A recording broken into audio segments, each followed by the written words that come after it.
नमस्कार, मैं हूं आपके साथ अमृता चौहान और आप हैं आइपा के मंच के द्वारा जुड़े हुए इस वक्त मेरे साथ।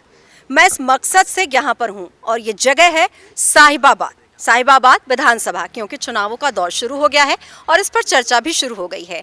और ये मंडल है नंदग्राम और इस वक्त मैं आपको लेकर आई हूँ चौपाल में यहाँ के स्थानीय लोग मौजूद हैं अपनी समस्याओं के साथ। वो बताएंगे कि उनकी समस्याएं क्या हैं और मेरे साथ अलग अलग पार्टी के नेता भी इस वक्त मौजूद हैं। आपका तारुफ उनसे कराएंगे, लेकिन सबसे पहले मैं आपको बताऊं कि आइपा है क्या। दरअसल आइपा वो मंच है जो आपको एक मंच देता है आपकी आवाज़ सरकार तक पहुंचाने का। ये वो मंच जो आपकी समस्याओं को उठाकर सरकार तक पहुंचाता है और आइपा का मकसद है कि प्रगतिशील समाज बने, प्रगतिशील देश बने और आपका सतत विकास होता रहे। तो ये मंच आपको मिलता है, हर रोज़ आप इस मंच से जुड़े, अपनी समस्याएं बताएं और आपकी आवाज़ बनकर हम पहुंचेंगे सरकार के पास। आपकी समस्याओं को दूर करवाने में हम आपकी मदद करेंगे। तो सबसे पहले हमारे पास जो अतिथि हैं उनका तारुफ मैं आपके साथ करवाती हूं।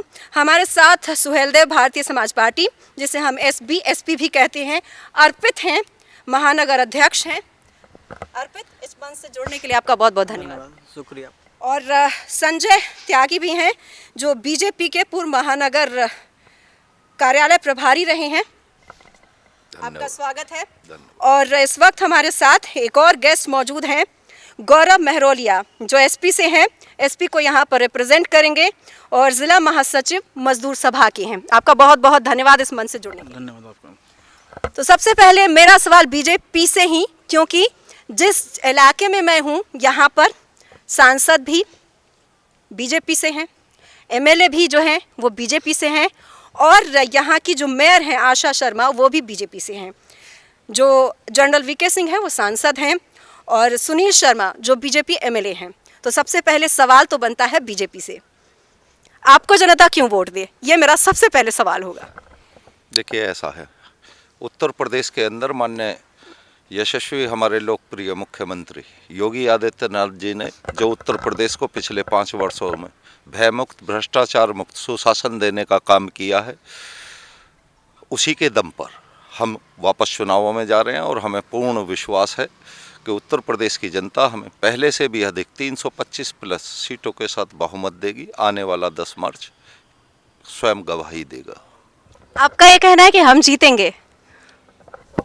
पहले से भी अधिक 325 प्लस सीटों के साथ दोबारा से उत्तर प्रदेश के अंदर 30 वर्षों का रिकॉर्ड टूटने जा रहा है। माननीय मुख्यमंत्री जी दोबारा रिपीट होने जा रहे हैं। पर ये दोनों जो हम आपके आजू बाजू बैठे हैं, इन दोनों ने हाथ मिला लिया और इनका ये कहना है कि हम ही जीत रहे हैं, सपा ही जीतेगी इस इलाके से खास तौर पर। क्या कहते हैं आप? अखिलेश यादव जी को जनता ने पूर्ण मन बना लिया है। पूर्ण बहुमत से समाजवादी पार्टी की सरकार बन रही है। भाजपा साफ, 10 मार्च भाजपा साफ। आपको ऐसा क्यों लगता है? इनके पास वोट ही नहीं बचा है। मैं आपको जुड़वा दूं, पाल, प्रजापति, अर्कवंशी, बिहार, नाई, राजभर, चौहान, बिंद, केवट, मल्ला, ठाकुर, ब्राह्मण, बनिया, लाला, चौरसिया, मुसलमान, सबने एक तरफा मन बना लिया है। समाजवादी पार्टी को पूर्ण बहुमत से जा रहा है। इनके खुद के वोटर कह रहे हैं भैया हम सामने नहीं आएंगे लेकिन वोट आपको देंगे, क्योंकि इन्होंने तो हमारे इतनी छीछा लेदर कर रखी है, ना कोई भी इन्होंने विकास किया। सिलेंडर देके कहाँ पहुँचा दिया, माताएं बहनें से जब उनसे पूछा तो करीब सिलेंडर भैया 1000 रुपये पहुँचा दिया। सरसों का तेल देखिए, डीजल देखिए, पेट्रोल देख रहे हो, सब तो सैकड़ा पार कर दिया। ये जो 325 सीट नहीं कह रहे हैं, ये कह रहे हैं इस बार आप हमारी सरकार बनाओ तो हम आपका सरसों का तेल 325 कर देंगे, पेट्रोल जो आपने 100 देखा 325 दिखा देंगे हम, ये कहना चाह रहे हैं। आप ये कह रहे हैं कि ये सही से काम नहीं हुआ है और इसलिए बदलाव होने जा रहा है और सरकार हम बना लेंगे, आप ऐसा ये कह रहे हैं। लेकिन इनका तो दावा है कि हमने बहुत काम किया है, गरीबों के लिए, हर लोगों के लिए, हर वर्गों का ध्यान रखा है, समानता दी है हमने। उन्होंने काम किया तभी तो लोग इनको छोड़ छोड़ के भाग रहे हैं। भारतीय जनता पार्टी डूबती हुई नैया हो गई। नैया मतलब नाव, ये डूबती हुई नाव है, इसीलिए इनको छोड़ छोड़ के लोग भाग रहे हैं। डूबते नाव पे कोई सवारी नहीं करना चाहता। स्वामी प्रसाद मौर्य जी निकल लिए, कितने विधायक उन्होंने तोड़ के ले गए। अब देख लीजिए धर्मपाल सिंह सैनी जी ने इस्तीफा दे दिया। अभी 20 तारीख का आप जलवा देखिए, आदरणीय राजभर जी 20 तारीख को इन्हें बता देंगे कि ओम प्रकाश राजभर जी उत्तर प्रदेश में क्या दिखाएंगे। 20 को देखिए, इनके 25 कैबिनेट मिनिस्टर इनके पास नहीं बचेंगे। अभी 22 मंत्रियों ने संपर्क किया रात को 12 बजे। आपको क्यों लगता है कि लोग आपको वोट करें, सपा को वोट करें? देखिए, जनता जो है उत्तर प्रदेश की जनता पिछले 5 वर्षों से ये उम्मीद लगाई बैठी है सत्ता में जो हमारी जो सरकारें हैं कि हमारा विकास होगा, विकास होगा, विकास होगा, लेकिन मुझे कहीं ना कहीं लगा जनता का विनाश हुआ है। लेकिन उस विनाश के बाद जनता सोचने में विवश हुई और उनको एक विकास पुरुष की ज़रूरत है, जो कि अखिलेश यादव जी के चेहरे में शायद उन्हें विकास पुरुष नज़र आता है। और आप देखिए कि किस तरह का माहौल जनता ने बनाया है। और देखिए, ये पार्टी तय नहीं करती, ये नेता तय नहीं करता सरकार किसकी बनेगी, ये जनता जनार्दन है और ये लोकतंत्र की खुशबू है। बाबा साहब के द्वारा जो लिखित संविधान है, ये उसकी खूबसूरती है। और जनता इसकी खूबसूरती का जवाब देने के लिए यहाँ पर जनता भी मौजूद है, उन्हीं से जान लेते हैं। मैंने आपको इशारा मारा, आप जनता से पूछिए ना, हमसे हम तो नेता की कैटेगरी में जनता भी यहाँ पर बैठी हुई है, वो बखूबी बताएंगे कि यहाँ की जो समस्याएं हैं वो खत्म हुई या नहीं, यहाँ पर कितना काम हुआ है। और चूंकि बीजेपी की सरकार रही है तो कितना काम हुआ। यहाँ तो आरोप प्रत्यारोप होते रहेंगे, जो सत्ता पक्ष है विपक्ष उनकी तरफ से, लेकिन आम जन जो है वो ज्यादा अच्छा बता पाएंगे कि किस तरह से काम हुआ है और किनको वोट देना चाहिए। आप बताइए, किनको वोट देना चाहिए? वोट सपा को देना चाहिए। क्यों देना चाहिए? जो विधायक जी हमारे थे, जो वर्तमान विधायक अभी हैं, वो बिल्कुल भी घर से बाहर नहीं निकले। ये 2 साल कोरोना काल रहा, इसमें भी जो बीजेपी के कार्यकर्ता हैं, जो पदाधिकारी थे, उन्होंने मेहनत की, उन्होंने जनता की मदद की, ये हम कहते हैं। लेकिन विधायक जी की तरफ से कोई मदद नहीं हुई, कोई संपर्क नहीं हुआ और कहीं वो निकले ही नहीं। बात जब राजनीति की हो और चुनाव नजदीक हो, उनकी डेट्स आ गई हो, तो लोग ठंड को भूलकर चर्चा करने के लिए मौजूद हो ही जाते हैं। और बहुत लोग यहाँ पर मौजूद हैं, उनसे जानते हैं वो क्या राय रखते हैं। आप बताइए जी, किनको चुनेंगे आप और क्यों चुनेंगे आप? वोट देने जाते होंगे, कुछ तो मन में चलता होगा कि हाँ मुझे इन मुद्दों को लेकर, कुछ मुद्दे लेकर जाते होंगे वोट करने के लिए, तो क्या मुद्दे होंगे? नहीं, हम तो भाजपा को वोट देंगे जी। योगी जी काम सही कर रहे हैं, गुंडागर्दी ख़त्म है, लोग कोरोना में भी बहुत काम करा उन्होंने, तो हम तो भाजपा को वोट देंगे। लग रहा है सुहेल देव पार्टी से आप ताल्लुक रखते हैं जी। और आपको तो जनता ये कह रही है कि रोजगार ढूंढ रहे हैं, आएंगे तो योगी जी। योगी जी तो इन्होंने इतना हवा बनाया भारतीय जनता पार्टी के लोगों ने कि मथुरा से लड़ेंगे, अयोध्या से लड़ेंगे। अखिलेश जी और ओम प्रकाश राजभर जोड़ी ने ऐसा कमाल दिखाया कि जाके अपने घर में दुबक गए। अभी अभी उनकी सीट डिसाउंड रही है, गोरखपुर से लड़ रहे हैं। गोरखपुर में अब जाके वो कहेंगे भैया हमारा आखिरी चुनाव में एक बार जिता दो। पूरे उत्तर प्रदेश में जब उन्होंने लहर देख ली माननीय अखिलेश जी की, माननीय राजभर जी की, माननीय जयंत चौधरी जी की, अपने घर में जाके दरवाजा बंद करके घर में बैठ गए वो। ये इनकी है, ये जीत हो रही भाजपा की। आपके पास आती हूँ, आपके पास आ रही हूँ, आपके पास आ रही हूँ, आपके पास। बिल्कुल, अभी यहाँ पर मौजूद हैं आम जन, वो भी कुछ कह रहे हैं। वो इत्तेफाक नहीं रखते हैं कि जो सुहेल देव को रिप्रेजेंट कर रहे हैं अर्पित, उनकी बात से वो इत्तेफाक नहीं रखते हैं। आपका नाम क्या है? मेरा नाम राजीव शर्मा है जी। राजीव शर्मा जी, क्या कह रहे हैं आप? 403 विधानसभा सीटें हैं उत्तर प्रदेश में, वो कहीं से भी लड़ सकते हैं और कोई भी व्यक्ति कहीं से भी लड़ सकता है चुनाव। और गोरखपुर से वो 4-5 बार सांसद भी रहे हैं, तो उन्हें चुनाव लड़ना चाहिए गोरखपुर से। कि क्या परिवारवाद को आगे बढ़ा के राजनीति करना सही है? परिवारवाद की राजनीति नहीं होनी चाहिए। आप पे भी ये आरोप लग रहा है, आप ही आप स्पष्ट कर दें। देखिए परिवारवाद कहाँ पे है बताइए। अगर संवैधानिक तरीके से परिवारवाद कैसे नहीं है? एससी का अधिकार दिया जाए, परिवारवाद कैसे नहीं है? मुझे बताइए, मुझे एक बात बताइए। का अधिकार दिया जाए, ये परिवारवाद है?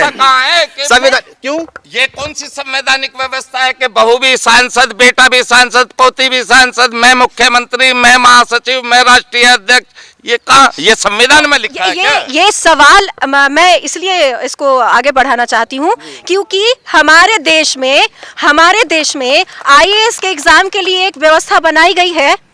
चुनाव के लिए जब हम जनता की व्यवस्था बनाई गई कि जनता वोट देंगे वही चुने जाएंगे, तो उसके लिए भी एक व्यवस्था बनाई जाए, एक प्रक्रिया बनाई जाए कि आपके परिवार में भी कोई आगे बढ़ रहा है तो उस प्रक्रिया से गुजरे। अगर वो क्वालिफाई कर जाता है तो आगे बढ़ाइए बेशक, क्या दिक्कत है?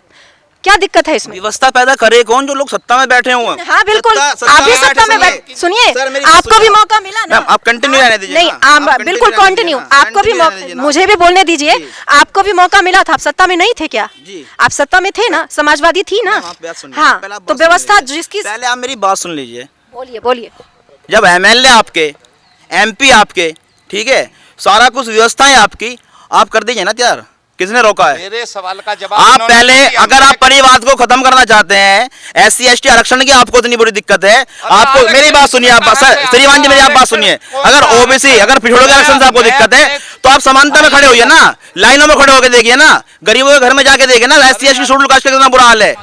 जी, आजाद समाज पार्टी, आपका नाम पूरा? मेरा नाम है विनय कुमार बौद्ध, मैं जिला संगठन मंत्री हूँ। जी, और आप इतनी देर से सुन रहे होंगे इन्हें। जी, मैं अभी आया, थोड़ा लेट हो गया। जी, तो आप बताइए, परिवारवाद की जो राजनीति है उस पर क्या कहेंगे आप? एक दूसरे पर तो ये बहुत आरोप प्रत्यारोप लगाए जाते हैं, लेकिन आपकी भी प्रतिक्रिया जरूरी है। देखिए, सबसे पहले तो मैं आपके चैनल को धन्यवाद देना चाहूँगा कि सभी प्रदेश के लोग देख रहे हैं, और मैं जितने भी लोग देख रहे हैं उनका भी आभार व्यक्त करता हूँ, और सभी को जय भीम नमो बुद्धाय है मेरा।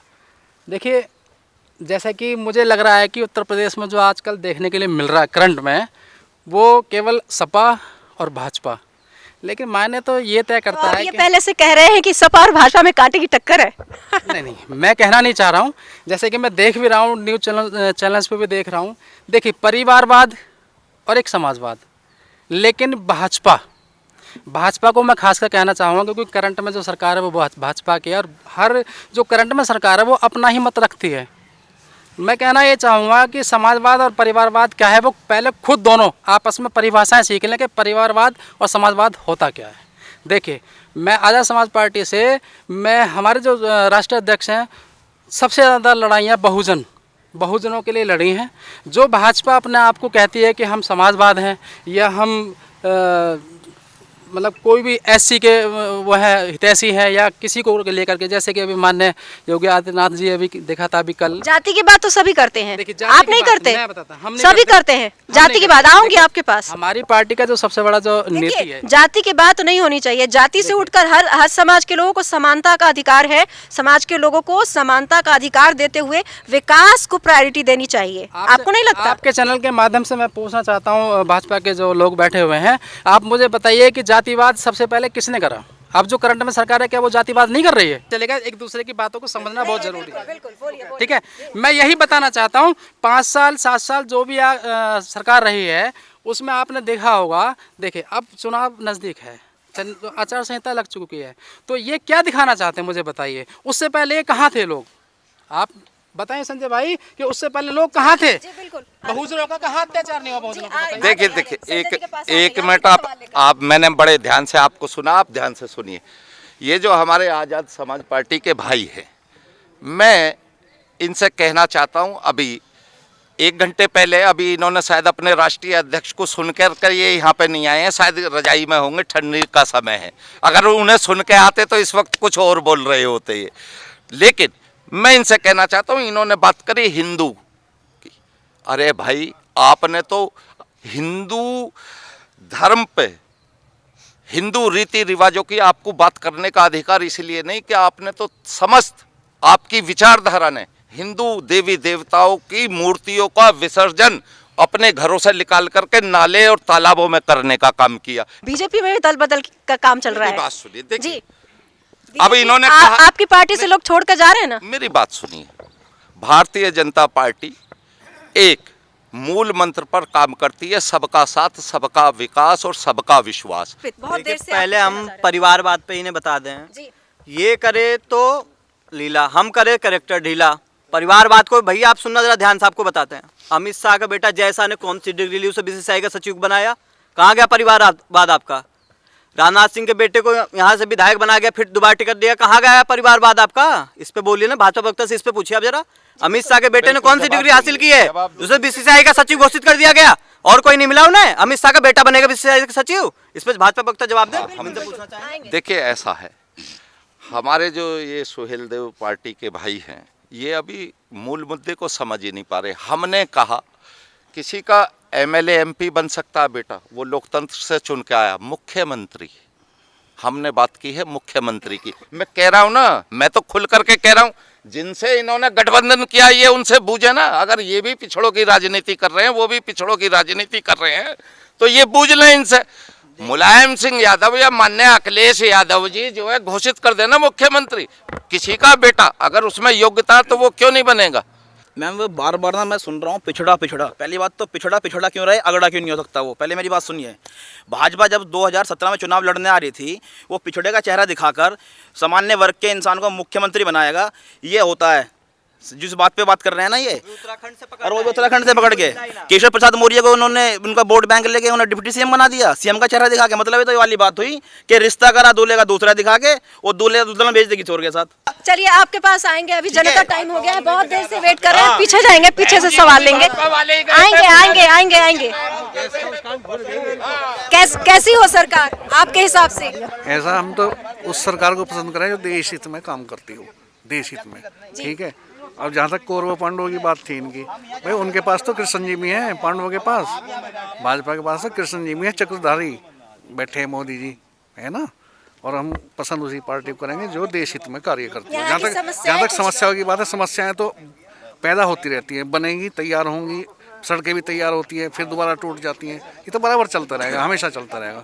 शिकायत करने वालों की तो कमी नहीं, जो जिसको पसंद कर रहा है वो ठीक है। जहाँ तक मुद्दे की बात है, यदि जातिवाद भी अदर पार्टी ने फैलाया, ये जो आपकी समाजवादी पार्टी वगैरह है, मोहम्मदन भी इसमें ही ज़्यादा त्रस्त रहा। मुजफ्फरनगर कांड इनके सिर्फ पक्षपात की वजह से हुआ था, वो सिर्फ पक्षपात की वजह से हुआ था, उसमें और दूसरा रीजन नहीं था। हाँ, एक बात जरूर है कि जो यहाँ के मौजूदा विधायक हैं, पहले भी रहे, उनसे जरूर निश्चित रूप से शिकायत है, क्योंकि वो इतने एक्टिव नहीं है जितना होना चाहिए। जी, कुछ और लोग भी हैं, उनसे जानने की कोशिश करते हैं कि उनके हिसाब से राजनीति कैसी होनी चाहिए और सरकार बने तो सरकार कैसी होनी चाहिए, और जो सरकार चुनकर आए तो उनसे उनकी क्या उम्मीदें हैं। आपका नाम? तेजपाल शर्मा जी, आपकी क्या उम्मीदें हैं सरकार से? सरकार से तो बहुत उम्मीद है, और शायद ही कोई यहाँ ऐसा नेता होगा जो अब तक उनको ना समझ पाया हो। अभी हमारे भाई साहब कह रहे पिछड़े अग्नि क्यों नहीं होने चाहिए, क्या वो सीट बंटवारे में होने चाहिए, शिक्षण में होने चाहिए, या ये जो खिचड़ी पक रही है इसमें होने चाहिए। आरक्षण जरमूल ख़त्म होना चाहिए, किसी भी जाति का हो योग्यता के आधार पर लिए जाएं। अब रही यहाँ के विकास की, ना तो योगी जी नाली साफ करने आएंगे ना मोदी जी। विधायक जी कभी कब आएंगे सर्वे करने, तो थोड़ा हमारे विधायक जी का शरीर भारी है, इसलिए वो आने जाने में असमर्थ हैं। आपको कैसी सरकार चाहिए? देखिए, बेसिकली ये है कि जनता मान्यम सर्व कल्याणम, जनता ने जो मन बना लिया उसी का कल्याण होना है। जितने भी लोग बैठ के वहाँ डिबेट कर रहे हैं, डिस्कशन कर रहे हैं और एक तर्क कुतर्क दे रहे हैं बीजेपी को हटाने के लिए, that is unavailable on that, कि कितना भी आप कुतर्क दे लो, लेकिन हमें we have to just go for the only BJP with the Modi जिस तरीके से सेंट्रल ऑपरेशन के साथ कनेक्ट करके गठजोड़ बनाकर योगी जी ने अपनी टीम के साथ में काम किया है, जो इम्प्रूवमेंट लाया है हमारे स्टेट में, चाहे वो इंफ्रास्ट्रक्चर हो, चाहे एजुकेशन हो, चाहे हमारे यहाँ इन्वेस्टमेंट की बात हो, चाहे नौकरियों सृजन की बात हो, और स्वास्थ्य सेवाओं को बेहतर करने की बात हो, वो कोई भी और स्टेट का कोई भी और कार्यकर्ता किसी भी और पार्टी का बंदा नहीं कर सकता है। सवाल मैं आप लोगों के पास भी आऊंगी, और यहाँ पर माननीय जो अपनी अपनी पार्टी को रिप्रेजेंट कर रहे हैं, राम मंदिर का मुद्दा बड़ा लंबा चला था, काफ़ी लंबा वक्त लगा जब इसको स्वीकृति मिली और मंदिर बनने भी लगा है, और बीजेपी इस मुद्दे को उठाती रही है। और इसका क्या फ़ायदा बीजेपी को मिलेगा, क्योंकि चुनाव नज़दीक है, ये सवाल बीजेपी को जो रिप्रेजेंट कर रहे हैं इस वक्त हमारे साथ गेस्ट संजय जी, उन्हीं से जानते हैं। जी देखिए, ऐसा है, राम मंदिर मुद्दा भारतीय जनता पार्टी का जब जन्म हुआ है, जन्म से लेकर और 2019 तक हमारे एजेंडे में था, इसलिए हम गर्व से कहते हैं हाँ, हमने राम मंदिर का निर्माण किया है। और इस देश में फायदा मिलेगा चुनाव में इसका? देखिए, हर काम चुनावी फायदे के लिए नहीं किया जाता। हिंदुस्तान देश जो है हिंदू सनातनियों का देश है, लाखों करोड़ों अरबों हिंदुओं की भावनाओं से जुड़ा ये विषय था, जनता की विषय भावनाओं से जुड़ा हुआ ये विषय था। और इसीलिए भारतीय जनता पार्टी का जब गठन हुआ तब से लेकर 2019 तक हमारे एजेंडे में था, और हम गर्वपूर्वक कहते हैं आदरणीय प्रधानमंत्री जी, जो हमारे देश के यशस्वी लोकप्रिय प्रधानमंत्री जी हैं और योगी जी हैं, उन्होंने मंदिर निर्माण का प्रशस्त रास्ता करके, और आप देख रहे हैं दूसरे चरण का काम चल रहा है, भव्य मंदिर बहुत जल्द ही जनता को समर्पित होने जा रहा है। अब ये तो जनता को तय करना है, हर काम चुनावी नफे नुकसान के लिए नहीं किया जाता, ये तो लाखों करोड़ों हिंदुओं की आस्था का विषय था। इस विषय को हम धन्यवाद देना चाहेंगे हमारे देश के यशस्वी आदरणीय लोकप्रिय प्रधानमंत्री नरेंद्र दास मोदी जी को। एक बार पूछ लेते हैं इनसे भी ये इन पर इस इनसे सवाल क्या पर पूछोगे? इन्होंने तो राम सेवकों पे, कार सेवकों पे गोली चलवाई थी और मुलायम सिंह ने कहा था कि अगर मुझे अफसोस है कि कम मरे, मैं तो इससे ज्यादा भी अगर हजारों मरते तो भी लाश बिछा देता। ये तो हिंदू, मुझे तो समझ नहीं आता, कभी कभी शक होता है, फिर ये ऐसी बात कर देंगे, ठीक है ना, तो मैं कुछ कह ही नहीं सकता। आपका बोलना बनता है। देखिए, ये आस्था का विषय है और कौन नहीं चाहता कि पुरुषोत्तम राम जी का मंदिर अयोध्या में बनाया जाए। काफ़ी लोगों ने समर्थन करा है और सुप्रीम कोर्ट का जब तक निर्णय नहीं आ गया तो किसी भी सरकार की हिम्मत नहीं हुई कि राम मंदिर बन जाए। लेकिन आप ही मन से चलाते हैं ना। आप जातिवाद की बात करते हो, आप जिन्ना की बात करने लगते हो, जिन्ना का जिन निकल आता है। ये तो मैंने नहीं कहा आप जिन्ना की बात करो, आप जाति की बात करोगे, आप नहीं फिर आप मुझे कह रहे हैं इन मुद्दों पे बिल्कुल कीजिए। नहीं, एक मिनट गौरव जी सुनिए, मेरी बात सुनिए आप। मैं देखिए एक मिनट नहीं, मुझे बोलने दीजिए। ये आप ही के मुद्दे हैं जो मैं आपके बीच लाई हूँ। मेरे मुद्दे तो समाज विकास, देश का विकास, और इसीलिए ये जो आईपा है आपके आम लोगों की समस्याओं को सरकार तक पहुंचाने का है। आप कीजिए ना, विकास की बात कीजिए, लेकिन आप जो मन से बोलते हैं वही सवाल लेकर आपके पास आई हूँ। मुझे तो यही नहीं चल रहा पता अभी देश में व्यवस्था क्या ही चल रहे हैं। हमारे लोग या हम लोग या देश की जनता किसी को ईमानदार बोल दे तो लोग किलसने लगे ईमानदार कहने पर, तो आप समझ सकते हैं कि ये किन व्यवस्थाओं पे देश जा रहा है। और मैं आपसे कहना चाहता हूँ आपके चैनल के माध्यम से कि मुझे ये अवसर जो आपने दिया है यहाँ पर बताने का। अभी 1 साल पूर्व एक बेटी का मनीषा का शारीरिक शोषण हो गया, उसकी हत्या कर दी जाती है। आप जान सकते हैं कि किन लोगों की सरकार थी? जो अपराधियों को बचाने में पूरा षड्यंत्र लगा दिया गया। रात के अंधेरे में हिंदुत्व की बात करने वाले लोग, जो रात को 8 बजे के बाद अंतिम संस्कार नहीं हो सकता, उस वाल्मीकि बेटी का संस्कार उनके घर वालों की अनुपस्थिति में जलाने का काम किया। और आप पढ़ी लिखी हैं और आप जान सकते हैं कि अगर लॉ एंड ऑर्डर को लगाएगा जिले का डीएम मालिक होता है, एसएसपी मालिक होता है, और उसको कौन बता सकता है? नहीं, अभी बात नहीं हुई ना मैम, अभी बात नहीं हुई।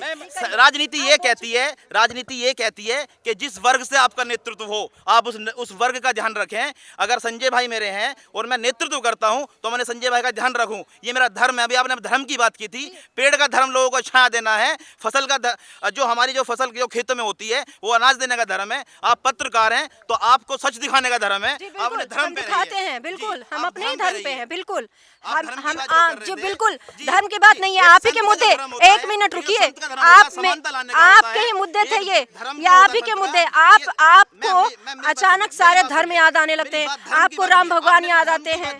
नहीं, आप ही नहीं, मैं भी नहीं लड़ रही हूँ, मैं बिल्कुल बोल रही हूँ आप ही के मुद्दे हैं। नहीं, कोई धर्म नहीं है। धर्म क्या होता है? पानी का धर्म क्या होता है? लोगों की प्यास बुझाना। खाने का धर्म क्या होता है? लोगों की भूख मिटाना। और हमारे राजा का जो धर्म क्या होता है? प्रजा को खुश रखना। कहाँ है प्रजा खुश? बताइए आप मुझे। आपसे जनता खुश होती, एक मिनट, आपसे जनता खुश होती तो 2017 में क्या हुआ? आपके पास आएंगे, अभी हमारे पास है, वो बहुत देर से सवाल पूछना चाह रहे हैं। जी बताइए। मैडम, अभी मेरे भाई साहब ने कहा कि जो शोषण हुआ था उस शोषण में इनसे पूछना चाहता हूँ। मैं भी एक पिता हूँ किसी बेटी का, मैं अपनी बेटी की इज्जत को उछालना चाहूँगा, दबाना चाहूँगा। इनसे पहले तो ये पूछना चाहे। सभी इस मंच पर आए, आप सभी का बहुत बहुत धन्यवाद। और मैं अभी इस वक्त अब इसे खत्म करने का वक्त आ गया इस डिबेट को, इसलिए आप सभी इस मंच से जुड़े, आप सभी का धन्यवाद।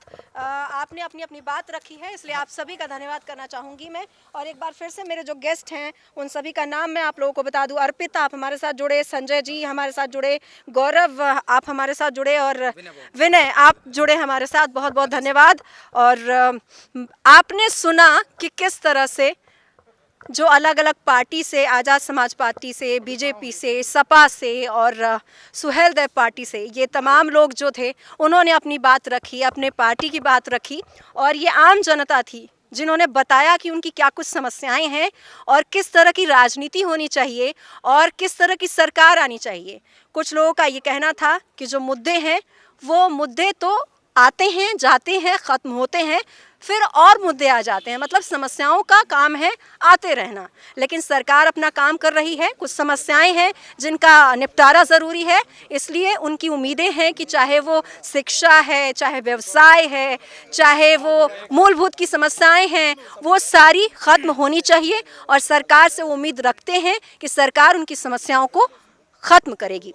तो आज इस कार्यक्रम में फ़िलहाल इतना ही। मुझे दीजिए इजाज़त। नमस्कार।